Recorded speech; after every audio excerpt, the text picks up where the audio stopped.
Shalom la gente, que abuelos bendigan el nombre de Yahshua. Para esta semana vamos a estudiar las 70 semanas de Daniel, las cuales son muy misteriosas. En ellas se aparece el ángel Gabriel, le va a hablar a Daniel, le va a dar la profecía de la reconstrucción del templo, de que el templo se va a reconstruir en un tiempo de amargura, de angustia, y así va a ser. Vamos a ver qué es lo que sucede en el futuro.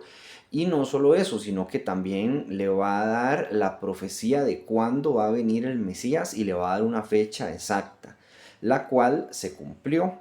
Ahora, ya que se cumple y viene el Mesías, como todos sabemos que es Yahshua, el verdadero nombre del Mesías, no se llama Jesús, lo que resulta es que el judaísmo ortodoxo se niega a leer este texto que nosotros vamos a leer. Este texto da la confirmación total de que Yahshua es el Mashiach, pero ellos se niegan a leer este texto y también se niegan a leer otros tantos para así tener que aceptar la realidad de que Yahshua ya vino. Ellos siguen esperando un Mesías. Este Mesías que se les va a aparecer a ellos va a ser el anti-Mesías, el anticristo, también conocido como falso profeta, el cual es Satanás hecho carne. Recordemos que Satanás es un imitador. Así como Yahweh se hizo carne y vino a la tierra, el cual es Yahshua, Satanás va a hacer lo mismo. Él va a imitar a Yahweh en este sentido. Él se va a hacer carne, va a venir a gobernar por 7 años la tierra, y todo eso está en Apocalipsis. Ahora, la profecía del Mesías la vamos a ver aquí. Y todo lo que vamos a ver aquí está muy relacionado también con la venida de el antimesías y también con lo que va a suceder en el futuro. En el 1 dice así: en el año primero de Darío, hijo de Ahasverosh, de la nación de los Medos, que vino a ser rey sobre el reino de los caldeos. Los caldeos son los babilónicos, recuerden, así se les conocía como los caldeos. Dice en el 2: en el año primero de su reinado, yo, Daniel, miré atentamente en los sefarín, en los libros, el número de los años de que habló Yahweh al Naví Jeremiyahu, esto es Jeremías, que había de cumplirse las desolaciones de Jerusalén en 70 años, que se cumplían 70 años de la desolación de Israel, que estuvo cautiva. Recuerden que Israel fue cautiva y estaba en Babilonia en este preciso momento histórico. Dice en el 3: y volví mi rostro a Elohim, el Adón, buscándole en oración y ruego, en ayuno, cilicio y ceniza. En el 4: yo oré a Yahweh mi Elohim e hice esta confesión: por favor, Yahweh, grande y maravilloso Elohim, quien guarda su pacto y extiende misericordia a aquellos que le aman y observan sus misbot. Vea lo que dice Daniel. Primero que todo, él hace un ayuno, dice que hace cilicio, dice que él está en súplica. También ahorita vamos a leer de que él lo está haciendo a la hora del sacrificio, o sea que el templo sí importa. En aquel entonces el templo estaba destruido, pero bueno, habían ruinas y parecía como que se seguía con las cuestiones de los sacrificios, o tal vez no, pero la hora del sacrificio sí importa. Y algo también que hay que recalcar es que dice que Yahweh extiende su mano a los que guardan su pacto. ¿Cuál es el pacto? El pacto es hacer los mandamientos, aquí mismo lo dice, el pacto de la circuncisión.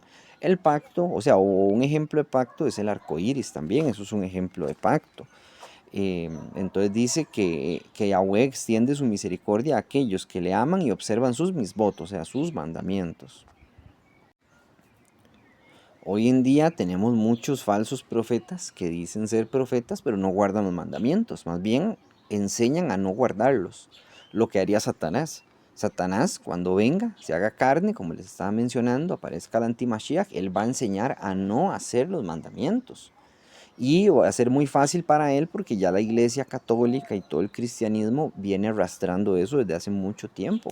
La gente ya lo tiene grabado como en el ADN. Es más, hay personas que se enfadan cuando se dan cuenta de que nosotros hacemos el Shabbat o nos queremos circuncidar o cosas así, se enfadan, dicen, no, eso ya no, eso no se hace, como si fuese algo malo, o sea, como si fuese un crimen. Al contrario, el crimen es no hacerlo.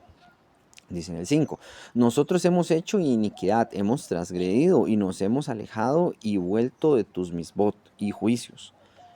Daniel está confesando de que el pueblo de Israel se había vuelto de sus mandamientos, que se había vuelto de sus juicios, que se había alejado y transgredido lo que es la Torá. Entonces, por eso fue que les vino ese castigo. Y por eso nos va a venir a nosotros también lo que es Apocalipsis, porque el mundo se ha alejado de los mandamientos de Yahweh. Nosotros tenemos que ser ejemplo y no hacer nada de eso, por supuesto, más bien hacer lo contrario. No seguir esa corriente, dice en el 6. No hemos escuchado a tus siervos, los profetas, quienes hablaron en tu nombre a nuestros reyes, a nuestros príncipes, a nuestros padres y a todo el pueblo de la tierra. Aquí hago un paréntesis, no cualquiera es profeta. Todo mundo dice serlo, bueno, muchas personas dicen serlo y no lo son. Sí, es verdad, hay que escuchar a los profetas, pero a los de verdad. Tenemos a varios profetas aquí que ya nos han escrito, Daniel es uno, lo estamos leyendo, a esos hay que obedecer. No obedezcan a los hombres que dicen serlo y no lo demuestran. Si yo el día de mañana me vuelvo loco y empiezo a decir que yo soy profeta, usted tiene el deber primero de pedirme pruebas. Tiene que decirme, ok, usted tiene que demostrar que usted es profeta. Entonces yo se lo tengo que demostrar porque si no, no soy. ¿Verdad? No me hagan caso. Igual con cualquier otra persona que ustedes escuchen, que estén siguiendo. Nosotros no debemos seguir hombres, debemos seguir a Yahshua. Debemos seguir la Torah. Ese es nuestro deber. Pero si empiezan a seguir hombres y ese hombre se desvía, se vuelve loco, se llena de demonios o etcétera, etcétera, entonces ahí es donde la congregación también se pierde. Para eso estamos nosotros como congregación, también los demás hermanos, tanto para hacer crecer la congregación, para predicar la palabra, pero también para que el mismo pastor o el roe no se desvíe. Y eso es algo importante. Para eso yo los tengo a ustedes también. Y ustedes me tienen a mí. Y nosotros, por supuesto, todos juntos en Yahshua. Dice en el 7. A ti, oh Yahweh, te pertenece la justicia, pero a nosotros hoy nos pertenece la vergüenza. Qué bonitas palabras. A Yahweh le pertenece la justicia, pero a nosotros la vergüenza. Dice, a nosotros los hombres de Yahudá, está hablando de la tribu de Yahudá en específico, los habitantes de Jerusalén y a todo Israel, ahora sí está uniendo a las 12 tribus, incluyendo a aquellos cerca y a aquellos lejos, por todos los países donde tú los has echado, por el pecado que han cometido. Recordemos que Yahweh hizo una promesa, aquí se los pongo el video, que si hacíamos mandamientos nosotros nos iba a ir bien y no íbamos a salir de la tierra de Israel, pero si no los hacíamos íbamos a ser expulsados. Y aquí estamos todos expulsados hablando español, debes de estar hablando hebreo allá en Israel, estamos hablando español en los países latinoamericanos donde nos expulsaron. Nosotros, yo sospecho que somos de la tribu de Efraín, pero no sabemos de qué tribu somos. Vamos a continuar en el 8. Dice, sí, oh Yahweh, en ti es nuestra justificación y a nosotros pertenece la vergüenza, y a nuestros reyes, y a nuestros príncipes, y a nuestros padres, porque hemos pecado. A ti, Yahweh, nuestro Elohim, pertenece compasión y perdones, porque nos rebelamos contra ti. No escuchamos la voz de Yahweh nuestro Elohim para cambiar en sus leyes, las cuales él puso delante de nosotros por las manos de sus siervos los profetas. Además, todo Israel ha transgredido tu Torah y ha rehusado escuchar tu voz. Por lo tanto, la maldición ha venido sobre nosotros y el juramento escrito en la Torah de Moshe, el siervo de Elohim, porque hemos pecado contra él. Bueno, entonces de nuevo lo que está diciendo en resumen Daniel es que hemos pecado, que todo Israel se ha corrompido, que ha dejado la Torá y se ha alejado de los mandamientos que Yahweh les había impuesto.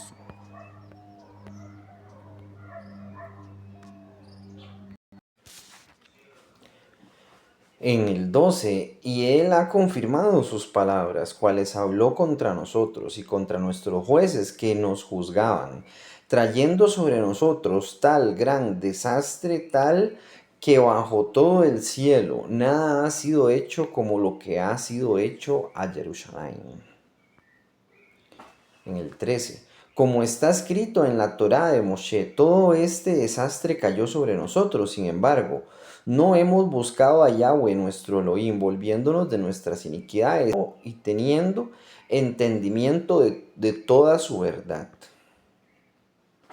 El 14. Yahweh también ha vigilado y ha traído estos desastres sobre nosotros, porque Yahweh nuestro Elohim es justo en todas sus obras que Él ha ejecutado, porque nosotros no escuchamos su voz. Ok, toda la culpa la tenemos nosotros por no obedecer la Torah, y así es. Las personas cuando pecan a veces no entienden por qué le pasan las cosas, y es por este motivo. A veces uno tiene que analizarse muy bien. No, un ejemplo, si tenemos un enemigo y Yahweh escarmienta a ese enemigo, no burlarnos de eso, no alegrarnos, no reírnos de la maldad que están viviendo ellos, a pesar de que sea justicia, porque eso es justicia, lo que les está pasando. Pero más bien Yahweh nos manda a mantenernos en calma y no gozarnos. Sí gozarnos en el sentido de ganamos, digamos, o se hizo justicia, pero no mofarse, no a un punto ya de mofarse, porque si Yahweh ve eso, entonces puede que les quite el castigo a esas personas también, y tal vez hasta nos venga a nosotros. Entonces tenemos que tener cuidado, y así con muchas otras cosas que hay que autoanalizarnos. En el 15, y ahora Yahweh nuestro Elohim, quien sacó a su pueblo de la tierra de Misrayim con una mano poderosa, con esto adquiriendo renombre para sí, como es el caso de hoy. Nosotros pecamos, hemos transgredido. Oh Yahweh, tu misericordia está por encima de todo. Por favor, que toda tu ira y furia se vuelva de tu ciudad, Jerusalén, aún tu monte Kadosh, porque es debido a nuestros pecados y a nuestras iniquidades y a aquellos de nuestros padres que Jerusalén y tu pueblo se ha hecho objeto de escarnio entre todos alrededores de nosotros.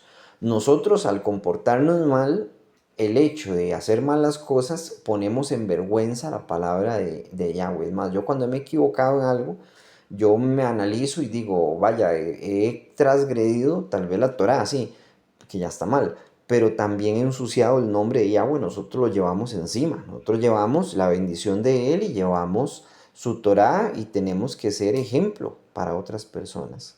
Entonces, la mayor vergüenza que podemos sentir nosotros es no solamente fallarle a Yahweh, ni fallarnos a nosotros mismos, sino fallarle a su palabra y al ejemplo que deberíamos de dar.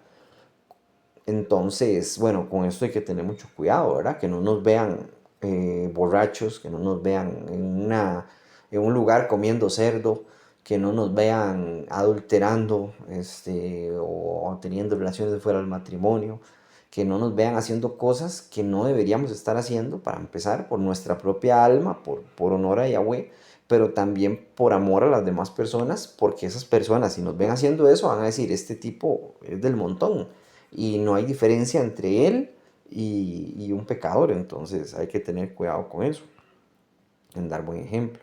Dice en el 17, por lo tanto, oh Yahweh nuestro Elohim, escucha las oraciones y las súplicas de tu siervo, y causa que tu rostro resplandezca sobre tu desolado lugar Kadosh, por amor a ti mismo. O sea, no por amor a nosotros, sino por amor a Yahweh mismo, que él bendiga la ciudad de Jerusalén, y que en Jerusalén se vuelva a reedificar el templo. Eso es lo que estaba pidiendo Daniel en este momento. Vamos a ver en el 18. Mi Elohim, inclina tu oído y oye, abre tus ojos y mira nuestra desolación, como también la ciudad en la cual tu nombre es invocado, pues no traemos nuestro lastimoso caso delante de ti por nuestra propia justicia, sino por tus múltiples compasiones. O sea, Daniel está diciendo, Yahweh, perdónanos, no porque nosotros seamos buenos, ni siquiera porque lo merecemos, ni siquiera porque hay una promesa de Yahweh sobre nosotros, sino por tu misericordia. Y a veces uno cuando ora también hay que pedir así. Si usted pide, no pida que usted se lo merece, que como dicen los cristianos, porque usted se lo merece, usted ha sido bueno, usted es un buen hijo, usted es buena persona, uno no se merece nada. Francamente no nos merecemos nada. Ya por haber transgredido la ley una vez, ya nos merecemos la muerte y punto. Así está escrito y así es. Pero gracias a la misericordia de Yahweh y a Yeshua, que son el mismo, pero bueno, ustedes entienden, ¿verdad? Gracias al sacrificio de Yeshua nosotros podemos ser salvos, pero no es por nuestra propia fuerza, ni por nuestra propia voluntad, ni siquiera por nuestros actos, es por Yeshua. Pero, eso sí, hago un paréntesis y un punto enorme. Eso no significa que usted pueda hacer lo que quiera y que ya es salvo, no. Las personas que pecan no son salvas, o sea, se pierden. Ve a Israel, Israel tenía una promesa, unos pactos, tenía una tierra prometida, tenía un templo, tenía muchas cosas en esta época bíblica, pero por violar la ley lo perdió. Perdió todo eso, le destruyeron el templo, mataron a un montón de gente, llegó el enemigo, abusaron de mujeres, se robaron a sus hijos, los pusieron como esclavos, los mataron de hambre, de trabajo, de etcétera, ¿verdad? O sea, no fue así como así. Entiendan que sí, Yahweh cumple su palabra, pero nosotros tenemos también que cumplir la nuestra. Y tenemos que cumplirle con algo muy básico, que es hacer los mandamientos. Eso es todo lo que pide Yahweh, no cuesta. Y la gente le da pereza hacerlos, pero no cuesta. O sea, francamente es muy fácil. No es difícil. Si fuese difícil, yo creo que nadie podría ni siquiera ser santo. Y una persona santa es una persona que hace los mandamientos. Usted, si está haciendo los mandamientos, usted es santo.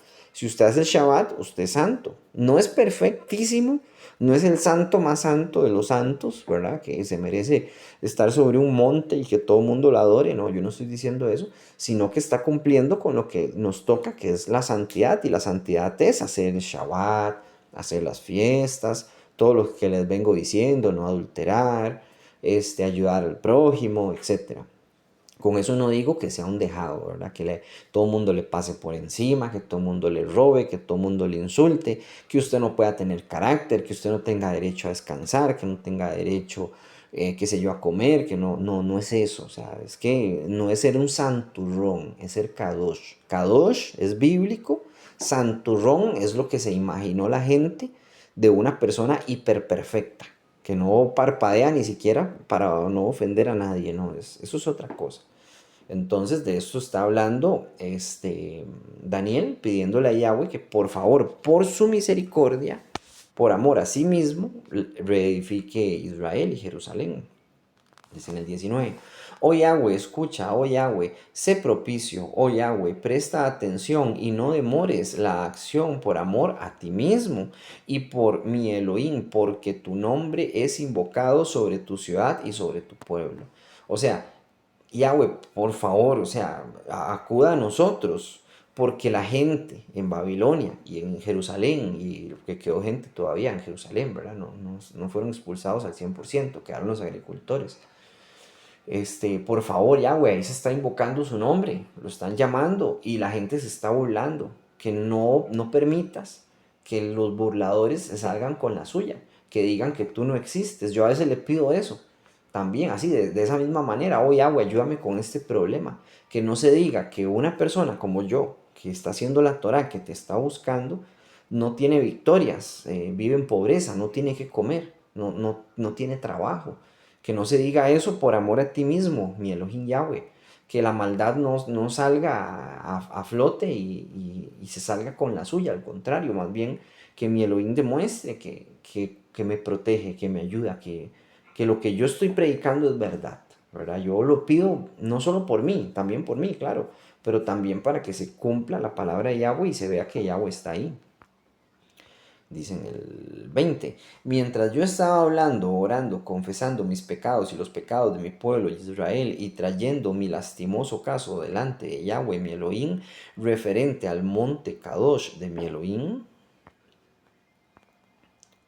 Sí, mientras estaba hablando en oración, el hombre Gabriel, a quien había visto en la visión al principio, vino volando y me tocó a la hora del sacrificio de la tarde. O sea, se le apareció un ángel a él. Él estaba orando en el sacrificio, en la misma hora del sacrificio de la tarde, lo cual vemos hacer a varios profetas que escogen esta hora porque es la mejor hora, ¿verdad? Se está haciendo un sacrificio en Jerusalén en ese momento.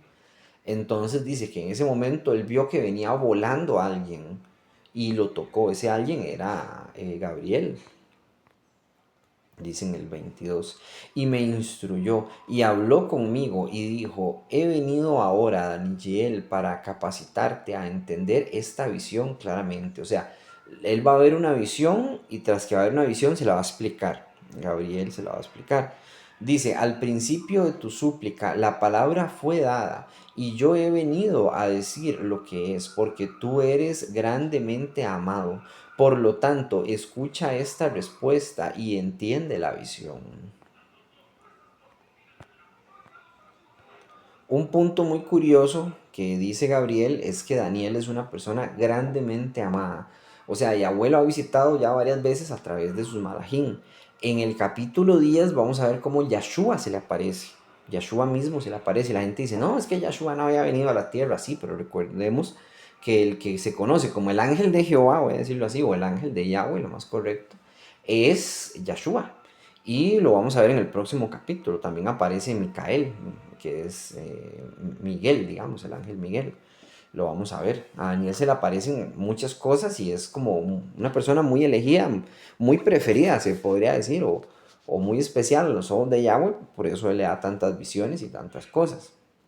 Dice en el 24, 70 semanas han sido decretadas sobre tu pueblo y sobre tu ciudad, Kadosh, para poner fin a la transgresión, para sellar el pecado, para borrar las iniquidades, para hacer expiación por las iniquidades y para traer justicia eterna y para sellar visión y profeta y para ungir el lugar Kadosh, Kadoshim. Vea, todo lo que va a venir. Aquí se dicen un montón de cosas. Primero, en 70 semanas han sido decretadas, o sea, Yahweh le está dando una fecha, algo que casi no se ve, en la Biblia casi no se ve, que se den fechas, que se digan de aquí a 8 años, digamos, de aquí a un año, no, aquí se está dando fechas, se está dando 70 semanas. Dice esas 70 semanas se van a contar por años. Bueno, ahorita vamos a ver la multiplicación de este asunto, no lo vamos a ver todavía, vamos a leer este texto nada más. Dice, porque sobre tu ciudad Kadosh, o sea, sobre Jerusalén, sobre la ciudad santa. ¿Cuál es la ciudad santa en la Biblia? Jerusalén. Dice, y poner fin a la transgresión. Nosotros, bueno, el Israel de aquel entonces y nosotros también hemos transgredido. Entonces, ¿cómo se va a poner fin a la transgresión? Con la venida de Yahshua. Él va a venir a perdonar pecados. Él no va a venir a juzgar aún. Cuando viene Yahshua, él solo viene a perdonar, por eso él no apedrea a la mujer adúltera. Lo correcto era que la apedreara, se los digo así tal cual, y se le diera pena de muerte a la mujer adúltera y al hombre con el que ella adulteró, a los dos, ¿verdad? Pero solo le trajeron a la mujer. Ya estaban haciendo mal el juicio los judíos ortodoxos, pero eso es otro asunto. Eso era una trampa para Yahshua.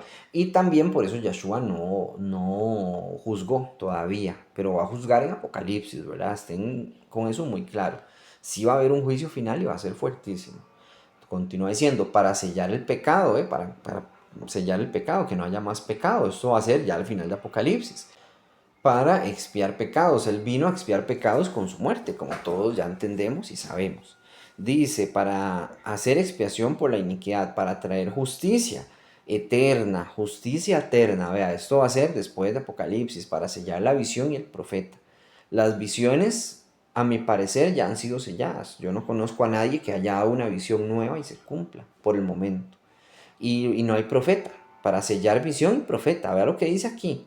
O sea, después de esto sí hubieron profetas. Sí, después de Yahshua hubieron profetas. Se puede decir que Pablo era un profeta. Y también los apóstoles eran profetas, pero ellos eran apóstoles, ¿verdad? Los 12 eran apóstoles, era algo muy especial. Pero después de ellos sí hubo profetas y Pablo fue uno. Esteban fue otro que murió y él era profeta. O sea, yo creo que sí han habido profetas después de la venida de Yahshua. No es que se haya sellado del todo, es mi parecer. Continúa diciendo, y para ungir el lugar Kadosh Kadoshim, el lugar Kadosh Kadoshim de nuevo es el templo, ¿verdad? Y se fue ungido con la sangre de Yahshua. Recordemos que ahí se rasga el templo y bueno, se rasga el velo del templo y pasan muchas cosas, pero Yahshua vino a santificar todo, a purificar todo. Aún así el templo es destruido posteriormente. Dice en el 25.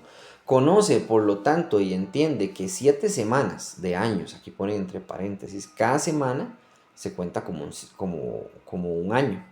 Dice, pasarán entre el dictado del decreto para restaurar y reedificar Jerusalén. hasta que el Mashiach, el príncipe, venga. Permanecerá reedificada por 72 semanas. 72 semanas son 72 años, con plazas y pozos alrededor. Pero esto será en tiempos angustiosos. Vamos a ver, vean, lo que se toma en cuenta es que estas semanas se toman como años. Y hay que multiplicar 7 por 70. ¿Por qué? Porque son las 70 semanas de Daniel. Por 7 da 490 años, que es el conteo que se iba a tomar desde la reconstrucción del templo. Desde que se reconstruye y de ahí para adelante nos damos cuenta de que ese fue el plazo de tiempo que se cumplió hasta la venida del Mashiach. Y así fue. Después el Mashiach muere en la cruz, como todos sabemos. Él dura 3 años y medio predicando, muere en la cruz, resucita, se le aparece a los discípulos por 40 días y ya después ya no regresa más. Estamos esperando lo que se conoce como la segunda venida, que bueno, eso todavía no ha acontecido. Eso va a ser después de Apocalipsis y ya va a ser ya para un juicio final y total. Por eso este texto es prohibido en el judaísmo, porque especifica la fecha exacta de la venida del Mesías.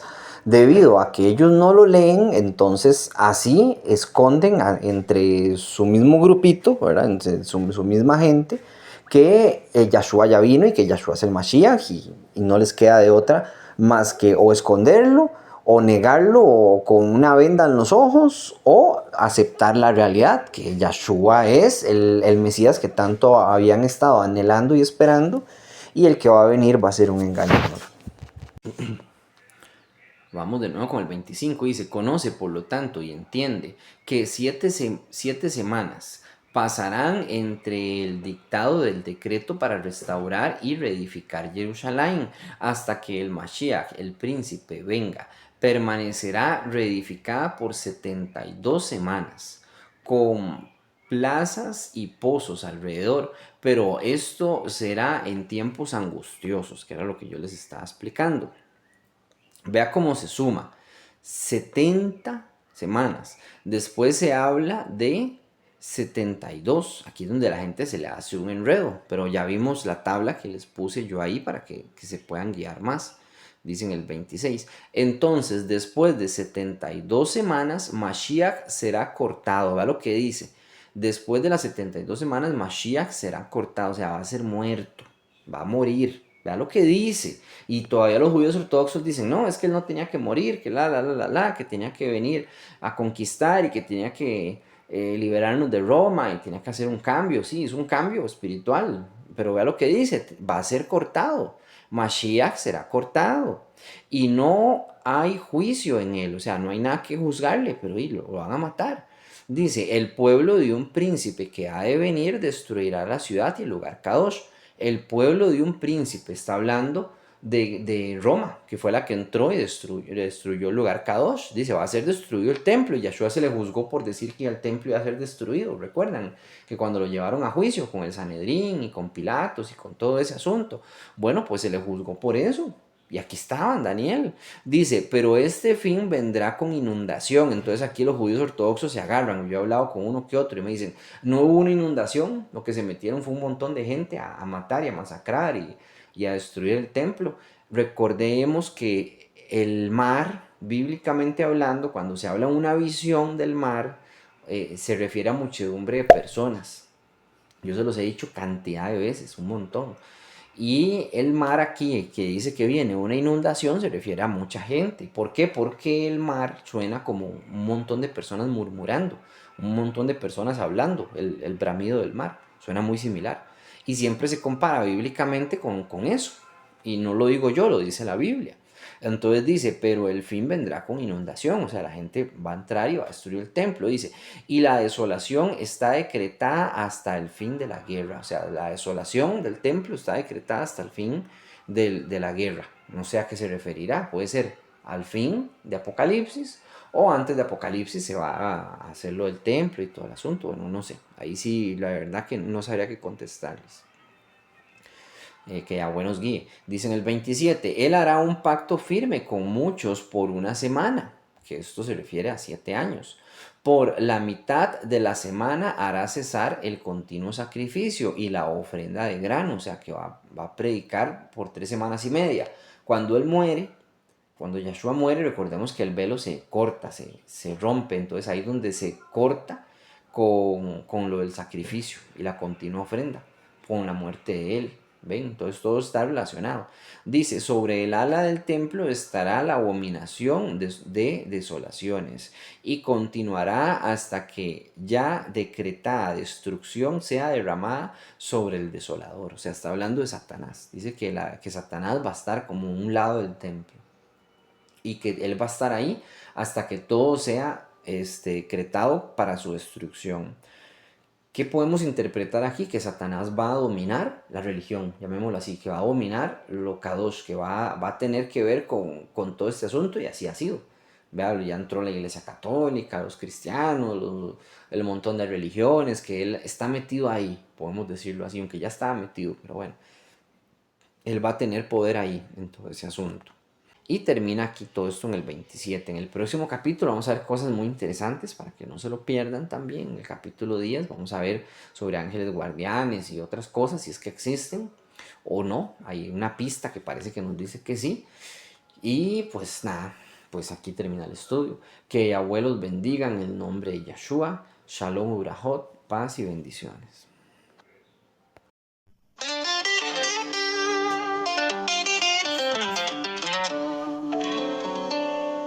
¿Has visto al sordo deleitarse con la música? O al que era ciego con vista de águila. ¿Quién es ese buen mozo? ¿Quién es ese con un corazón hermoso? Palabras que traen consuelo. Una mano amiga, un talante elegante. Isaías nos habló de ti. Los Naví nos revelaron tu llegada. Hosana, Hosana, Hosana, el que viene en el nombre de Yahweh. Al tercer día resucitará y los primeros frutos desde el vientre de la tierra libera. Nuestro Cohen Agadol trae consigo aguas, aguas de vida que calman el alma, limpian de tristeza y con el borde de su talit nuestras lágrimas apartará. Cuando has visto al león sobre los lomos de un asno, donde se ha oído que un león traiga vida y no muerte. Mi esperanza está en mi Adón, en su mano derecha carga una espada de doble filo, apta para herir al obstinado más terco y a la cerviz más dura. Hosana, Hosana, el que viene en el nombre de Yahweh. Ríos de vida brotan de su costado, llagas en sus palmas dan testimonio de todo lo que les he hablado. Te amo, Padre mío, porque de nosotros no te has olvidado. Alégrense los pobres de la tierra, nuestro Adón ha regresado. Canten los hombres de poco ánimo, que se escuchese el júbilo en las calles del mundo, porque todo mal ya ha terminado.